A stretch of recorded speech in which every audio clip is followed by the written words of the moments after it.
All Rise is a podcast where you're the jury. We'll put Christianity and other worldviews in the courtroom as we address the claims for and objections against the Christian faith, all from a legal perspective.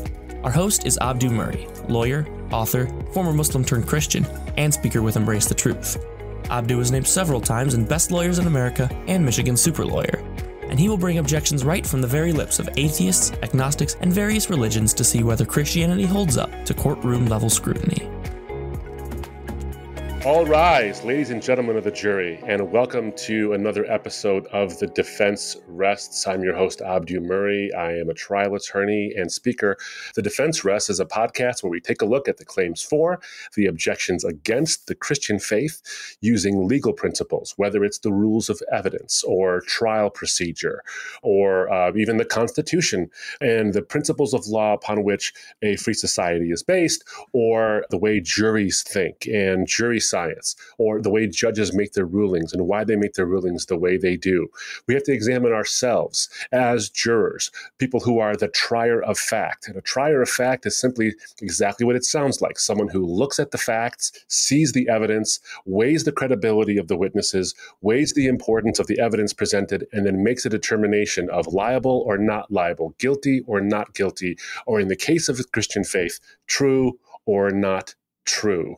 It is the question each one of us has to ask ourselves. And you, my friends, as the audience, you are the jury. And so we have to find out, does the Christian faith meet the preponderance of the evidence test? In some cases, does it meet the clear and convincing evidence test? Or does it prove itself beyond all reasonable, not all possible, but all reasonable doubt? Well, my friends, I am delighted to have as a returning guest for part two of our I'm hoping you're finding it a fascinating discussion. I certainly am. J. Warner Wallace. J. Warner Wallace is a well-known homicide detective, a cold case, Dateline featured cold case homicide detective, a national speaker and a best-selling author. He's written numerous books that take the perspective of being a cold case homicide detective, which is particularly pertinent to our discussion today because oftentimes the claims of the Christian faith and the test of the evidence for the Christian faith is based on centuries, if not millennia old evidence, and to see if it actually holds up. Well, Jim is a cold case homicide detective, and so he has spent his entire career, or most of his career, looking at cases that are old and determining whether or not there are good reasons to present a case to a jury, helping the prosecution present that case to the jury, and ultimately winning that case. Oftentimes, by the way, when witnesses are not around, they've died or passed on, or memories have faded, or they're unavailable, or whatever it might be. So you can see the obvious parallels, right, ladies and gentlemen? We don't have Mark or Peter or James or John or Paul or even Jesus in the flesh right in front of us to ask them what happened. We have other kinds of evidence, but it is good evidence. And we're going to get into that a little bit more. So, Jim, it's great to have you back on for this next part of our conversation. Thanks for being on the show once again and providing us with some of your insight. Oh, well, I appreciate you having me on. You just said something that struck, before I forget it, I want to just bring it up because you're right. We don't have access to the people who wrote the Gospels to ask follow-up questions, right? Because, when I worked fresh homicides before I ever worked cold cases, I was, you get called out in the middle of the night, takes you an hour to get there because you got to put a suit on. And then you get there, the police have separated the eyewitnesses for you. So you want that. Otherwise, they'll have the same story 5 times. And what you want is the 5 slightly different, it looks like they're even contradictory stories because that's the way real eyewitnesses testify.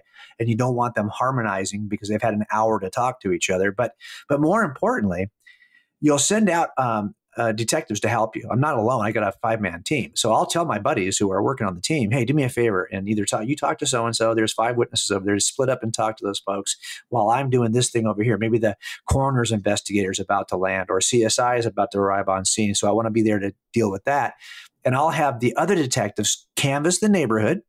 They'll go on all the, potentially there's a witness out here who we haven't identified yet. And we want to either capture their earliest statement or maybe the fact that they say early on they didn't see anything in case they come up later on and say they did.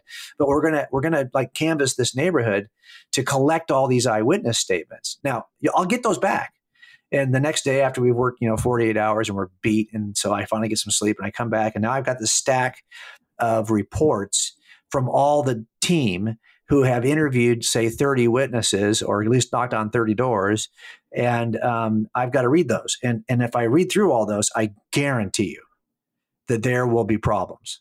There'll be like stuff that you're going, what in the world? This sounds like, are you even on the same planet when this happened? I mean, how in the world could it be so different, right? But what's great about it is I have the ability then to go back and re-interview everybody, maybe 2-3 times.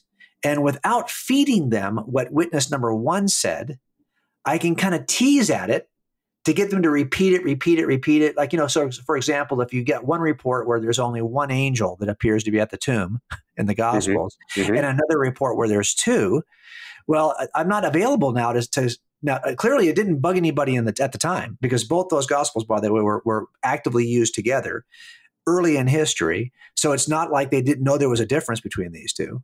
But for whatever reason, they didn't need to ask a follow-up. Now, centuries later, we're like going, okay, I want to know why they're different. Well, if it was a fresh homicide and I could still talk to those guys, I would go out. But I wouldn't say, witness number 2 says there were 2, and you only mentioned 1. What's the deal with that? Because then I'm giving up something I want the witness to tell me without being prompted by me. So I'm going to have to say, okay, so you say you talked to a witness. Okay, so tell me, what else did you see while you were there with that witness, when talking to that angel or talking to whoever that was, right? What else did you see? Be very general. I'm not even going to say, did you see anyone else? Because that suggests there's another person that I'm looking for.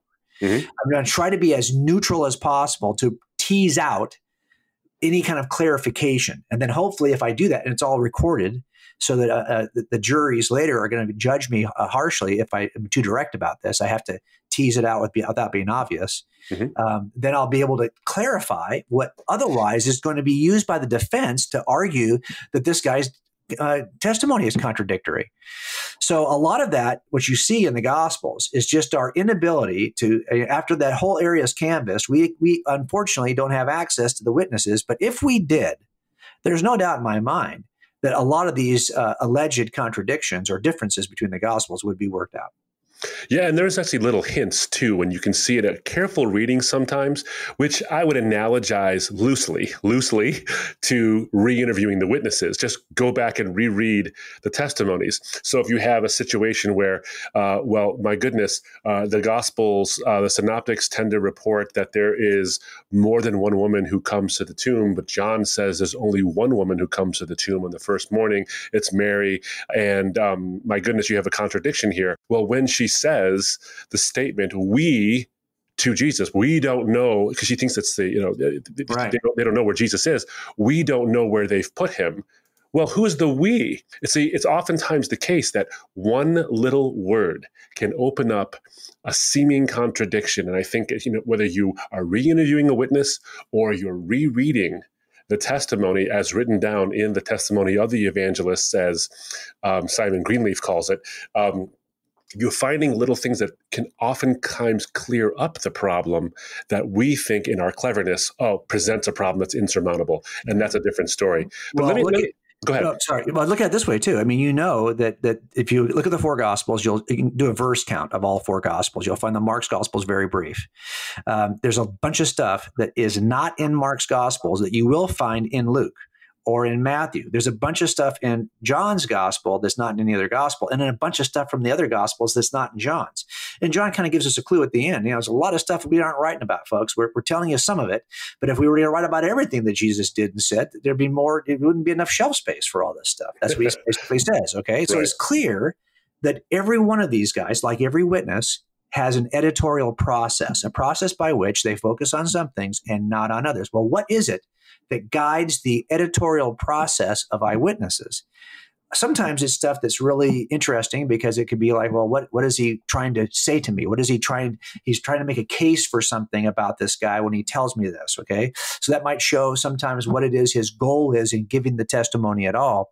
But other times it's very benign. It's very, like, for give an example of this, I was we live pretty close to the beach here in Southern California. So we are at the beach a lot, and we'll either go for walks or runs at the beach. We're coming back from a run, and we're walking up this long ramp from the beach to the street. And as we're walking up the ramp, a lady walks by us, and I noticed she was in running clothes. Okay. So if you asked me, Jim, that lady who was walking by you on the way up the ramp, what was she wearing? I would say running clothes. Well, what kind of running clothes? I don't know. Was she wearing shorts? Or was she wearing like a tight leggings? What was she? I didn't catch it, okay? Because she just passed by me. It wasn't like critical. Now, my wife will tell you the brand of the running shorts and the pattern of the running shorts, because it just so happened that she noticed she was wearing the same shorts that my wife wears, but that she noticed they were much tighter on the girl, like she was wearing a much smaller pair than my wife would typically wear. So she could even tell you the size. Now, what's happening there? Well, it turns out that of these two eyewitnesses, myself and my wife, one has no interest, and the other has not only an interest, but knows specifically because she is interested in that brand of clothing and that pair of shorts, and even notices a size issue. So sometimes it's a combination of your background. Who are you? What are you interested in? What are your likes and dislikes? How are you wired? But either genetically from your parents or raised by your parents a certain way. These things go into how we see things and how we report them to others. So if you're only interested in the angel who spoke and what was really being said in that scene, you really are interested in the dialogue that occurred in that scene, and you'll see there's a lot of heavy dialogue in that particular gospel, then you're probably only going to mention the angel that spoke. But there might be more, but you're just talking about the one who spoke. So these are why you see differences in all eyewitness testimony.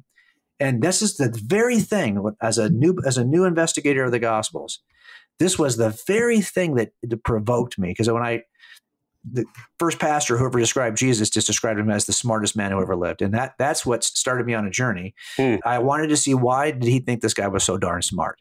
And if he was smart, maybe I could steal something.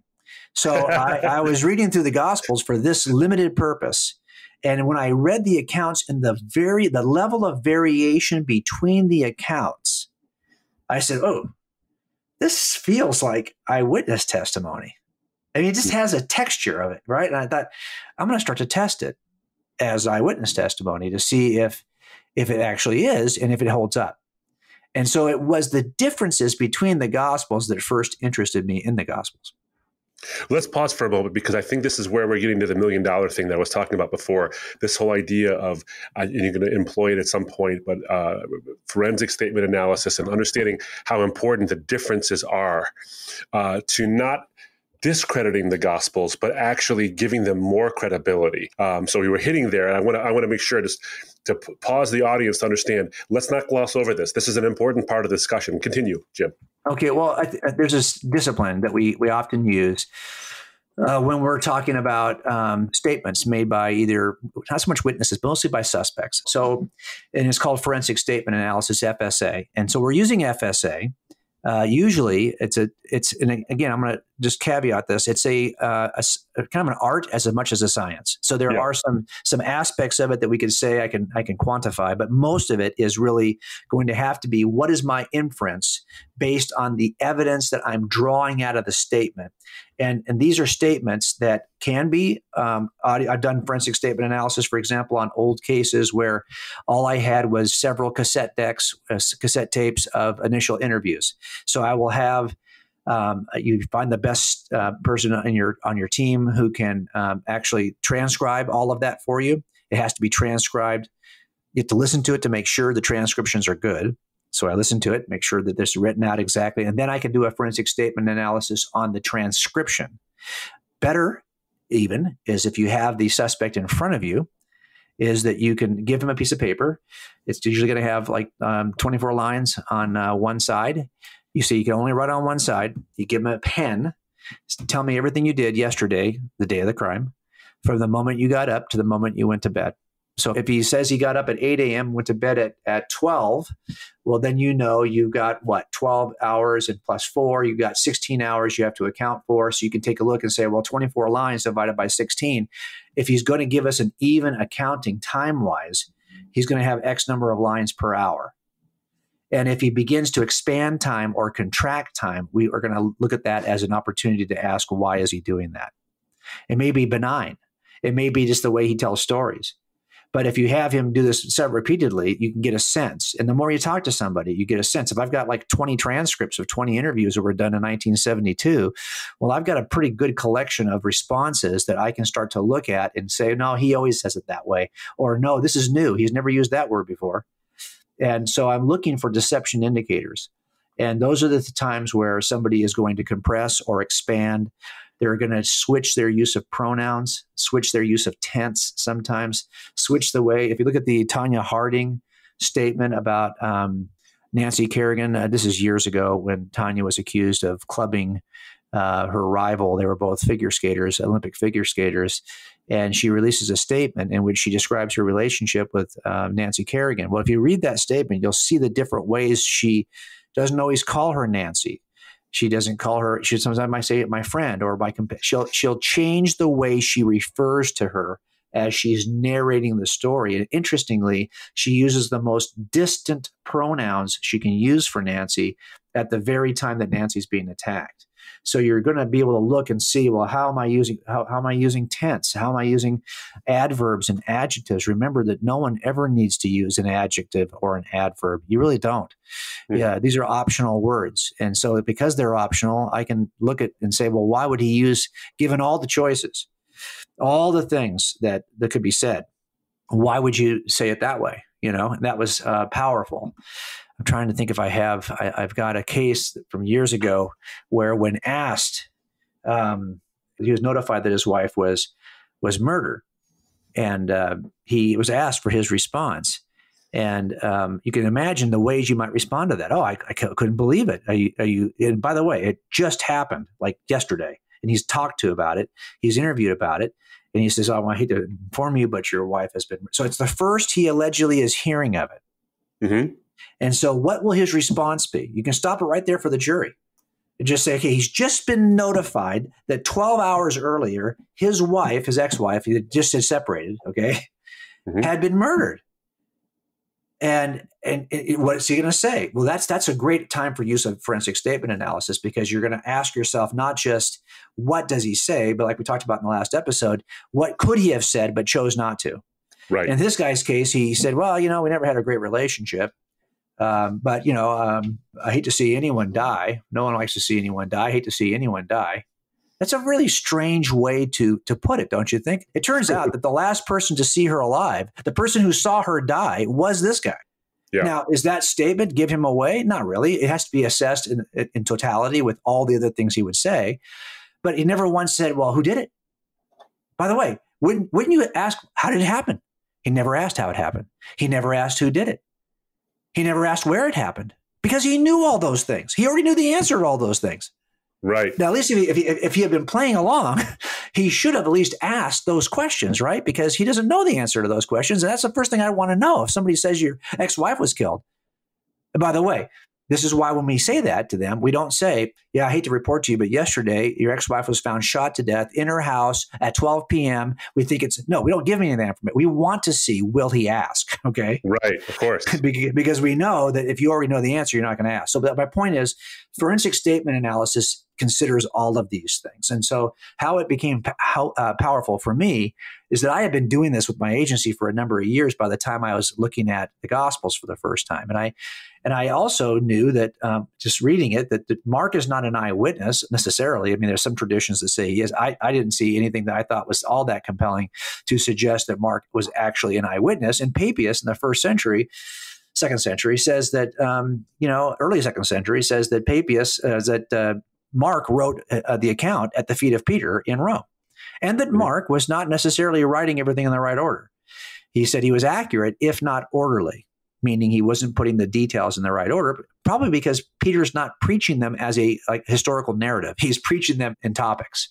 Right. And so Mark's doing his best to reassemble it. Okay, so the question is, if that's true, wouldn't I expect to find a little bit of the fingerprints of Mark in the writings, fingerprints of Peter, rather, in the Gospel of Mark? Wouldn't I expect to find a little bit? Right? And so for me, it became an issue of, well, could I use forensic statement analysis just to see if, in fact, Peter's fingerprints are in the Gospel of Mark? And you'll find all kinds of interesting things if you do that. I think there's a good case that can be made that Mark's is doing exactly. By the way, we have somebody telling us that's what he did, because this is what Papias is telling us. But I'm just saying, if I didn't know that, could I use it? Like you will see that Mark mentions Peter with great prominence. He's featured frequently in Mark's gospel. He just is. He refers to Peter 26 times in that very short account, where Matthew only mentions him 3 times more in a gospel that's about twice as long. Right. So Peter is very, very prominent in Mark's gospel. He's also seems to be very familiar.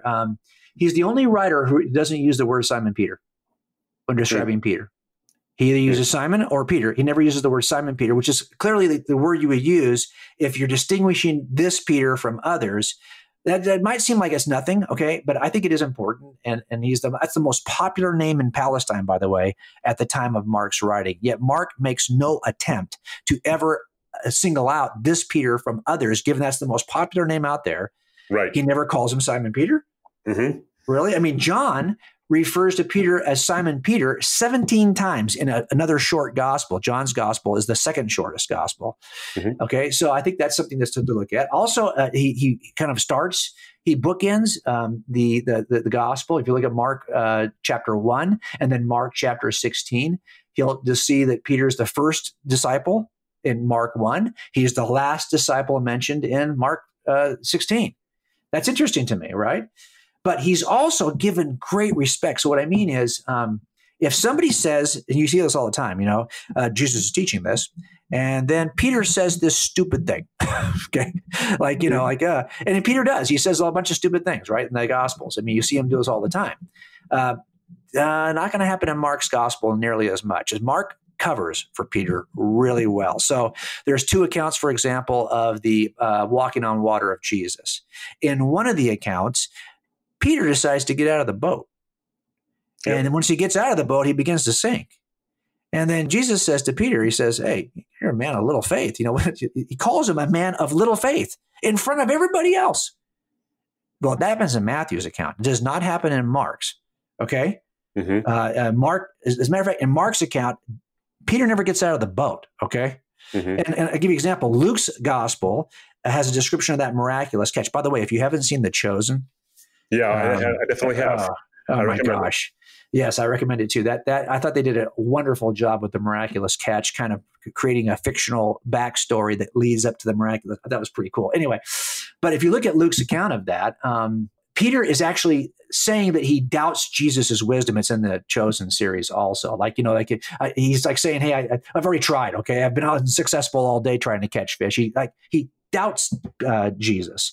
And then he catches a ton of fish, right? And he says, go away from me, Lord, I'm a sinful man. This is in Luke 5, right? But in the parallel account with Mark, he leaves that stuff out. He leaves out almost any time that Peter does something embarrassing, Mark leaves it out. That's interesting to me. Why would he do that? So again, you can go through this again and again and again. But the point is, as I'm reading through all of Mark's account, I did think there was enough kind of forensic statement evidence to at least confirm or corroborate the claims of Papias. Well, and you can go through and do numerous different things if you wanted to go through this. And ladies and gentlemen, I would recommend then that you do that. And a good way to do that is look at Cold Case Christianity, Jim's book, where he takes these principles and applies them to the quote unquote cold case of Christianity. And you can go through this exercise amongst others. And there's a nice way to, at the end of every chapter, and even in the middle of the chapters, there's little helps like understanding how evidence works and the jury instruction and these kind of things. So I highly recommend that to your reading if you're interested in what Jim's been talking about here. Let me go to something else because I wanted to talk about a little bit more in terms of methodology and even the heart issue. I don't mean like an emotional issue. I mean motivations about why we do the things we do, and move along as well to sort of a close here. Now, I saw a show recently. My wife and I were watching a television show on Netflix. It's called Unbelievable. And it's based on a true story. I'm not sure how accurate the true story actually is to the episodes itself or the show itself, but it's basically the story of these 2 rape investigators, 2 women, very different. One actually is a committed Christian. The other is about as committed an atheist as you can get, but they form this unlikely friendship. And what I love about the show, by the way, is the Christian is not seen as some backwards, hokey, sort of babe in the woods, naive person who loses her faith and sort of becomes grown up at the end. In fact, I would say that they sort of both influence each other in one way. But it's interesting because at the end of the season, the atheist, although in a very crass way, and warning, there's lots of vile language, but in a very crass way, she says at the end, "I prayed last night." So I maybe spoiled the show for you, but I didn't spoil the outcome. Here's my point. The show is called Unbelievable because there's a moment with a young lady who's got a bit of a checkered past, and because of the things she's gone through, she's raped. Someone comes into her home, the apartment she's staying in, and very cleverly basically wipes the place clean of all forensic evidence. And she's giving the account to the detectives, the first detectives who interview her, about what happened. And one of the detectives picks up on a bit of a contradiction in the statement. And another detective is sort of leery of this and basically says, "Look, miss, our job is to protect the public. And every time we have to deal with someone who comes in with a false claim, we have to take away resources from real cases." And so both these detectives are sort of painted as a bit jerky. The one is a little more understanding and circumspect, but he's like, "I don't know, I can't reconcile the differences in her story." And what they end up doing is, for lack of a better word, browbeating her into saying she made it up. And so she takes it back, and she's actually convicted at some point of false reporting, which is a big deal. Anyway, it turns out she wasn't lying. And there's a number of things that happen after that are important because it leads to other cases that could have been prevented. Here's my point in bringing this up. My point is, at some point, there comes a time when there's a bias or a motivation and even dismissiveness. Now, with these detectives, they saw a contradiction or an irreconcilable, at the moment, difference in her accounts. 2 or 3 facts didn't seem to line up, or maybe one fact didn't line up with another in her account. Now, the one detective wanted to try to get to the bottom of it, but eventually became dismissive, and the other one was outright dismissive. I bring this up because the possibility exists. If you're a non-Christian, for example, and you're looking at the Christian claims, and you're looking at the eyewitness testimony or the claims in the Gospels, and you find something that looks like a discrepancy, and you don't decide to dig a little further, or you do dig a little further, but not quite enough to see if there's a contradiction or a reconcilable difference of account, you might be dismissive and you might miss the whole thing. But along come 2 other detectives who are looking at the claims, and they're looking at them and they're saying, "You know what? We understand. People often have sometimes contradictory, but sometimes just multiple perspectives on a fact based on when they happened or the vantage point they were looking at them from that can be reconcilable." So a difference doesn't necessarily derail a detective from continuing the investigation just because they're not being dismissive. Motivation plays a factor here. So Jim, I'm sure there's been times when you looked at something and you said to yourself, "Well, wait a minute, some stuff isn't adding up here, but I have good reason to continue." Yeah, as a matter of fact, I'm going to say something super controversial, okay? All right.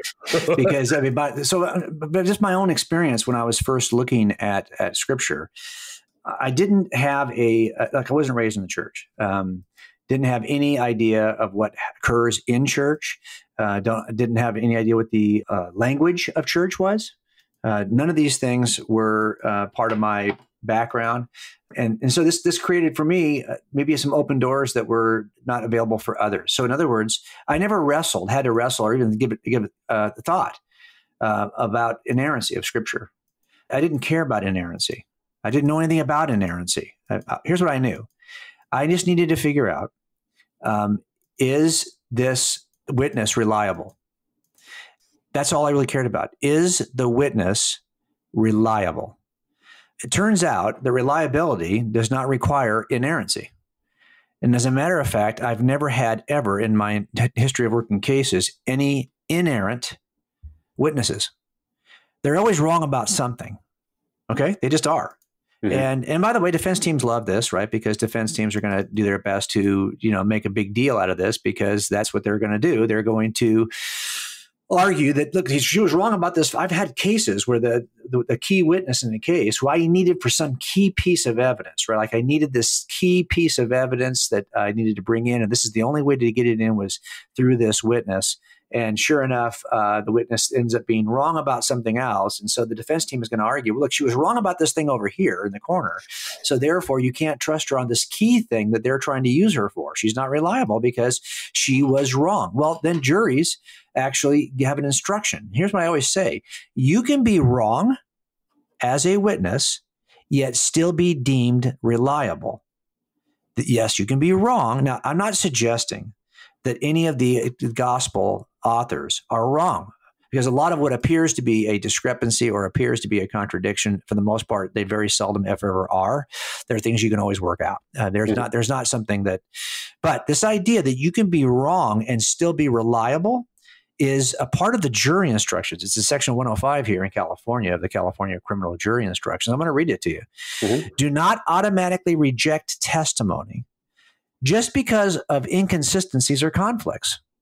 Consider whether the differences are important or not. People sometimes honestly forget things or make mistakes about what they remember. Also, two people may witness the same event, yet see it or hear it differently. That's a jury instruction that judges give jurors, so they won't just throw under the bus a witness who's, actually doing her best or his best, and maybe you find out that they were mistaken about something. It doesn't mean they are necessarily now unreliable because of this. Now, I'll tell you that you might think, well, is it important or not? Well, if your standard is that I believe that there's none of Mark in Mark's gospel, and there's none of John in John's gospel, and there's none of Matthew in his or Luke in his. It is 100% the words that God chose without ever using the writer in any way. He was just in a cosmic trance as he penned the scripture. I don't know that that's our view. I think our view is that God uses the attributes and the nature and the experiences of John differently than those of Luke. And you get gospels that have slight variations because the authors have different experiences. Luke's background as a doctor, it gives him insight into certain things that he talks about, which are very interesting from a doctor's background. John's a fisherman. He's got different experiences. Peter is, by the time he's penning this in Rome, he's gone through all kinds of things with Jesus. And God uses these differences. So the stuff that comes off the pen of the scribe who is scribing for these authors, it very much takes into account the nature of the authors. They have a big part. If God intended to get us 4 gospels that we could test to see if they are reliable, he achieved it. Because reliable eyewitness testimony bears these attributes. And so if that was the goal, if the goal was, I'm going to give you something that you can then use for eternity, for the rest of our temporal lives here before Jesus comes again, that you can have confidence is the reliable account of what happened in the first century, he achieved it. And I think that was the goal. And I think that means you have to factor in that. So just for sake of argument, if someone says, well, I see a contradiction. Okay. So there's a contradiction. If you saw that in a criminal trial, you would not be allowed to throw the witness under the bus. Right. And you would be sending someone potentially to his death based on that testimony. That's a high kind of sense of responsibility. Someone's temporal existence hangs in the balance. And that standard, I think, also works for your eternal existence. And as a guy who didn't know anything about the standard of inerrancy or what that even meant as a new investigator of the scriptures, all I cared about is it reliable? And should I make a decision based on its reliability? And that's basically what I try to do. Yeah, and I think that this is an important thing just to pause for a moment and just make sure it's clear, is that it's one thing and I ascribe to inerrancy, and I think that the Bible contains no errors in that which it affirms or teaches, but I think that the important thing here to point out is that there will be those people who are listening right now whose faith is hanging by a thread or who are not Christians. And the important thing to understand is this, is that in order to understand and believe that which occurred, In the first century, to Jesus of Nazareth, you don't need to prove that the Bible is inerrant in everything it says, or that the eyewitnesses didn't, juxtapose something for either literary effect or for a mistake or whatever it might be. The question is, did what they say happen actually happen? And I think you can do that even if you were to allow for the possibility that such people might not report things in every detail accurately. So it's a baseline issue. It's not a matter of, do you have to prove inerrancy before you can become a Christian? I do think inerrancy is important. I think it's a very important thing to wrestle with. I happen to be an inerrantist, but I also don't think as a skeptic, you need to get there. It's funny because my own background as a Muslim, I thought that the Bible was full of errors because I thought it had been corrupted. And through a number of reasons that people have heard me say before, I came to a different conclusion, that it was not changed. But I didn't come to it believing every word that it had to say, or even at some point, most of the words. What ended up becoming convincing for me, much like you, Jim, and we share so much of the same story in so many ways because of our evidence-based backgrounds and the way we look at things, I wanted to know, did it say what comported with reality? Does the Bible say that which actually happened? And the answer that I came up with was yes. And am I an inerrantist today? You bet. But did I become a believer before I was an inerrantist? I'm not sure. I don't know how I looked at it at that point. I wouldn't be able to go back and say I was an inerrantist and then I became a believer. I don't think that's the case. In fact, if you had to believe in the inerrancy of 2 Timothy, for example, then there would be no Christians before Paul wrote it. Because you had to believe in something that didn't even exist at the time. So your point is well taken, is that you don't have to prove inerrancy before you can come to the reliability of the scriptures. Those are actually two different things altogether. Look at the evidence standards in the criminal jury instructions or civil jury instructions for that matter. Mm-hmm. Yeah, no, you're right. And let me just say something else that is relatively controversial right now, but I think it needs to be said. And that is that I see a lot of scholars who will take different approaches, trying to reconcile different literary theories about the nature of the Gospels based on the fact they're trying to reconcile what they consider to be differences. I see these in debates. I've seen them in their academic work. I've seen it in the books they're writing, where they're basically saying, hey, maybe there's a genre, for example, of biography in the first century that would allow an author to say something that really isn't true just for literary effect. And that's just the way that the biographies were written in the first century. I mean, I see a lot of this. What I would suggest is that, look, if you've ever worked true eyewitness accounts, I'm talking about thousands upon thousands of them. You don't need, I guarantee if you looked at one of my cases from 1975, you'd have to argue there must be a different genre for eyewitness testimony in 1975 because these things don't seem to, really? No, you're not going to do that. You're just going to say, no, this is the nature of eyewitness. There is no reason to concoct another literary theory in an effort to explain differences in real events. I mean, I'm telling you, I've been there when it's only been an hour since the guy was shot in the head, okay? Mm-hmm. And an hour later, I can't get 4 people to agree on things that I know later on are going to be a problem in trial. Mm-hmm. Because they've got different perspectives and different things they were focused on and different attitudes about what's going on and what they thought of this guy from the very beginning. Some witnesses have a bad attitude about who the shooter is or who the victim is or who another witness is. And he's wrong. He'll just be disagreeable for the sake of being disagreeable. I'm just telling you that eyewitnesses never, ever, ever, can I be more clear? Ever agree. Okay? They don't. So they agree on some things and disagree on a bunch of other things. And so that to me does not cause me then to try to jump out and figure out how to explain these differences. Yeah. Well, let me do this. And I want to bring this to a close. It's been we could go on for multiple episodes, Jim, but there's so many things that I want to talk to you about and get your perspective on. But let me close this out with a matter of motivations, whether it's a Dateline or cop show you see. And what does the defendant usually say at some point, or whether it's the defendant at the trial, but it's a suspect during the investigation? You never had your eye on anybody else but me. You came to this investigation looking for evidence that I did it, not to see if I did it. And you had your eye on me the whole time.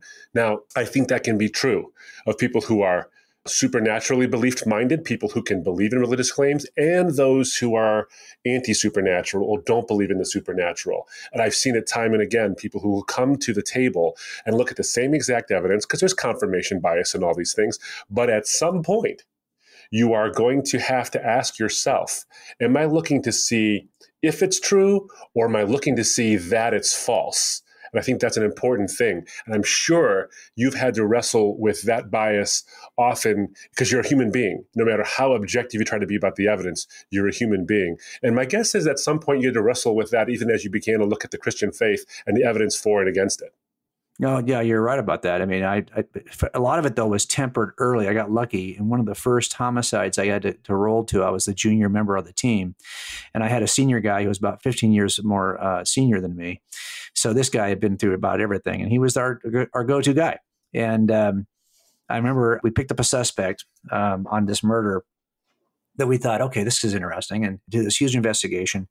And as it was kind of unwinding, getting close to the end, I made a statement in front of the team, which I should never have made. I said, dude, this guy is so guilty that if this isn't our guy, and we, by the way, we're just waiting for the DNA to come back. I said, if this isn't our guy, I should be working auto theft. I should not be in crimes persons. I should not be working homicide. And so sure enough, it ended up not being him.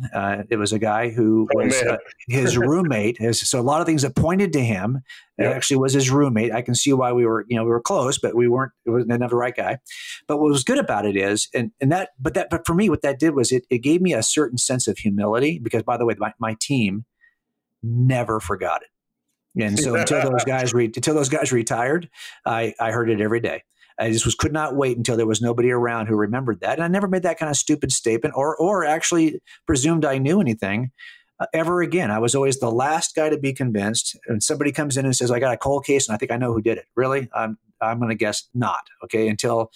But we had a system in place, a mechanism in place, because it's not unusual that you have cases where there are several pieces of evidence that either point away from the guy who you know did it. Later on, he confesses, so you know he did it. Or there are things that point to somebody who's not the suspect. This happens all the time. So it's not as cut and dry as you might like to think it is. It's often a little unclear. And so you have to have a mechanism in place that will exclude people. And so that's what we had with him. We knew we had DNA at the crime scene. So after we located him, established like 5 things that I thought made him look like our guy, then we swabbed him. We wrote a search warrant. We swabbed him, right, for the DNA because we figured, okay, if he is our guy, this will lock it in. And then, of course, that was our default mechanism. That was our way of negating his involvement. So we have a system in place. You hope, if you do this right, you hope that you have a system in place that leads you away from who you think the bad guy is if you're wrong. But I will tell you that this does happen. For example, there's 2 kinds of cold cases. There are true whodunits. We got no suspects looking at it. It was a whodunit from the beginning. So I've had some of those. I had one, for example, where I had to swab 34 guys for this poor girl's murder. We never did find the guy. And we never had a case on any one of those that was all that compelling. But we've also got a bunch of these cases where they knew who the guy was back in 1980. They just could never make a case. And so now I hesitate on those cases because if you think, oh, we know who, you'll talk to those investigators. Oh, we knew this was the guy. Well, really? You got to convince me now, though, because I'm going to be the one who's hanging on Dateline if we're wrong about this. Right. So I'm always the last guy in now. Even if my partner says, oh, I'm sure this is our guy. Well, you know what? Great. Good for you. I'm not. And so I'll be the last guy in because I'm not going to look like a fool on this episode of national TV. So, but that does happen. But here's what I would say. I see a slight twist to this when you hear people say, well, okay, so Jim, you think that you applied this to Christianity. If you weren't raised in a Christian nation, this wouldn't have been the focus of your investigation to begin with. Did you take that approach to every other religious worldview at the time to make sure, or did you just stop right there and focus on Christianity? And that's the reason why you're a Christian. In other words, was it just that you didn't have any other suspect that you were willing to look at? And instead, you just looked at Christianity. Well, okay. Abdu, I know you're a huge man. Okay, so how tall are you? 6'8". Okay, you're 6'8". Can I ask? I'm going to ask the big question. You can lie about this. Okay, I'll give you permission to lie. How much do you weigh? I'm going to tell you the truth. It's 280. Yeah. Okay, 280. Okay, that's not bad for 6'8", dude. That's great. Okay, so here's my point. If I was going to take you in as a suspect, right, and now you're the defendant in a criminal trial, and I make a case in front of a jury, and I've now got 100 pieces of evidence that point to you as the suspect, can you imagine the defense attorney getting up and saying, you realize, ladies and gentlemen of the jury, there's probably 100,000 other 6'8", 280-pound men who have brown hair or black hair and brown eyes. Has he gone out and investigated the other 100,000? No. Well, okay, that's silly. Look, if there's not enough evidence to convict this guy, don't convict him. As simple as that. I mean, I'm making a case based on the strength of this evidence. And if you don't think there's enough, but to say I've got to make an anti-case against every other person who looks similar is stupid, okay? Right. And no one's going to say that. So I think in the end, what we have to be able to say is once I discovered, now I actually did a simultaneous investigation on 2 worldviews because I had family that were Mormons and they would have loved for me to become a Mormon. So my first investigation really was the Book of Mormon, Doctrines and Covenants, Pearl of Great Price. I read through all of that before I even read the Old Testament because they were so convinced the Book of Mormon was true. Mm-hmm. And so as I applied the same, I have a template I apply to all of this. It's in Cold Case Christianity. It's a template that tells you if eyewitnesses are telling the truth. Well, the Mormonism cannot pass that template in any aspect of the template.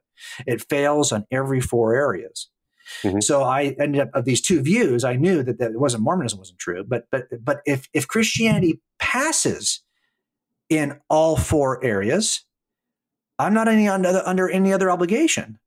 Right. Right. I mean, it's just like the suspect. I found his fingerprints and his DNA at the crime scene. Do I have to go out now and swab every other person who looks like him? I don't think so. Mm-hmm. Same thing is true here. If you've got a worldview, a theistic worldview that checks the boxes, you can stop. Congratulations. Sometimes you pick that suspect, the first guy you pick. Sometimes it's the 10th. But once you get the guy who checks all the boxes, you're good to go. Yep. Yeah. So let me bring this to a close, ladies and gentlemen, because this is important, how Jim has ended his previous comment. This is important because oftentimes I find it to be the case that if someone sees the strength of the evidence in favor of the Christian faith, they engage in what I call yeah, but syndrome. They can't stop saying yeah, but. They keep offering new objections. And very intelligent, very well-meaning, very thoughtful, well-read people will start to add a bunch of objections, not because they think that the objections actually work, but because they are in some sense a diversion. Now, I'm not saying that happens every time. There's a matter of motivation.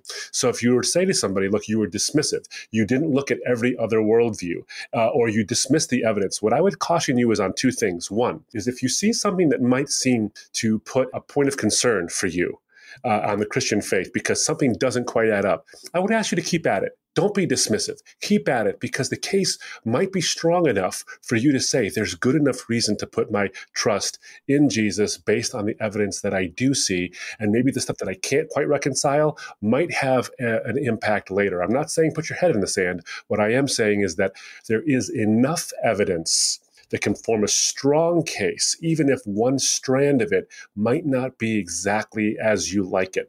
But number 2, it's this, is that you find yourself making objections like, well, I need to investigate every single worldview that's out there, lest I pick the wrong one. I think what is important is this, is that ask yourself the question, are you doing that to avoid the decision or are you doing it because you're genuinely curious? Now, the reality is if you start to investigate every worldview out there, even when you have enough evidence to believe that Jesus rose from the dead and that he claimed to be the Son of God who takes away the sins of the world by dying on a cross, meaning he paid a debt that you and I owe that we can't possibly pay, but he pays it for us. And then he rises from the dead to prove he was right. If you have all of that evidence, I'm going to tell you this, every other worldview contradicts those statements. And so if you have that established, you need no more evidence in favor of the Christian faith to exclude the opposites, those that claim the opposite. So I think this is an important question on motivations. Ladies and gentlemen of the jury, you have heard a seasoned cold case homicide detective who has spent a lot of time in front of a lot of juries and helped a lot of prosecutors present a lot of cases. Now, does that mean that because he's a Christian, you should simply fall in line and be that? No. What I'm going to suggest to you is that if you're someone who's a skeptic, good. I want you to be a skeptic. Don't be a cynic. A skeptic is someone who doesn't believe until there's enough evidence. A cynic is someone who doesn't believe even when there is enough evidence. And the evidence is strong enough, I think, that you'll begin to see there is a good case for the Christian faith. Jim, it's been such a pleasure to have you on the show, to go through all this stuff. We could keep going on and on and on. Maybe we'll have you back on for another episode at some point. But until then, you have my thanks for spending the time with us and giving us your insight and the value of your experience. No, thanks so much for having me, brother. You know how I feel about you. I think this is somehow we got tied together because of our background and our experience, and I'm just glad we can continue forward together as well. Me too. Me too. Thanks again. Ladies and gentlemen, this is another episode of The Defense Rests, and until next time, the defense does rest.